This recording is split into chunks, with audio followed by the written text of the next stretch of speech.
Today we are going to make biryani, which is a Mediterranean and also Hindi rice pilaf dish. You will need rice, some hard-boiled eggs, some meatballs, chicken. I like to use the rotisserie chicken, so we'll be using about half of that. Some peas and carrots, slivered almonds, cranberries, 1 onion, 2 potatoes, and 7 spice and some saffron. You can buy the 7 spice ready at the Middle Eastern stores, or I can post the recipe on how to make your own, and just some salt and pepper. We start by cooking the rice a little bit. So I have 2.5 cups of rice to 2 tablespoons of olive oil, just to where I can start seeing some open pieces of rice in there.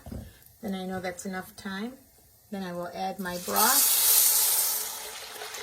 and a pinch of saffron to it.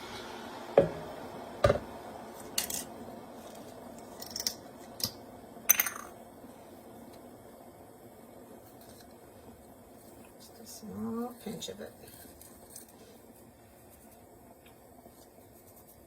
Maybe just a pinch more. There we go. Just so we can get that nice golden color to it. Bring the rice to a boil and then lower the heat and simmer for 20 minutes. So now that the rice is cooking, you're going to start frying up all the remainder ingredients. And you're going to fry each one individually and then set them in a separate pot. While you're frying everything, you're going to sprinkle some of the 7 spice on there and some salt and pepper. I like to fry everything with the garlic spread. If you don't have the garlic spread, you can use olive oil.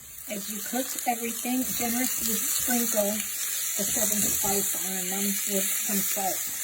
Next, we will cook the potatoes, add a little bit of salt to them, and again, sprinkle the 7 seasoning on there.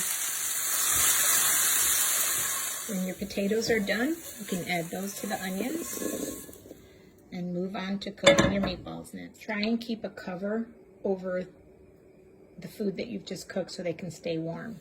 Since the meatballs are already pre-cooked, they're not going to require that much time, just enough to get them a little bit golden brown. And then again, generously sprinkle the 7 spice everywhere to make sure they're nicely coated.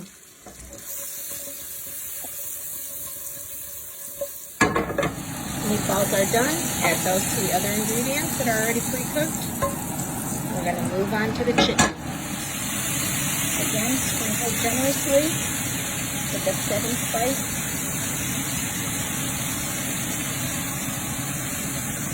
So while we were cooking all of our vegetables, our timer for the rice went off. So what we're going to do is add all the peas and carrots to it. And just kind of spread them in a thin layer everywhere. And put the lid back on. And we will be back to this.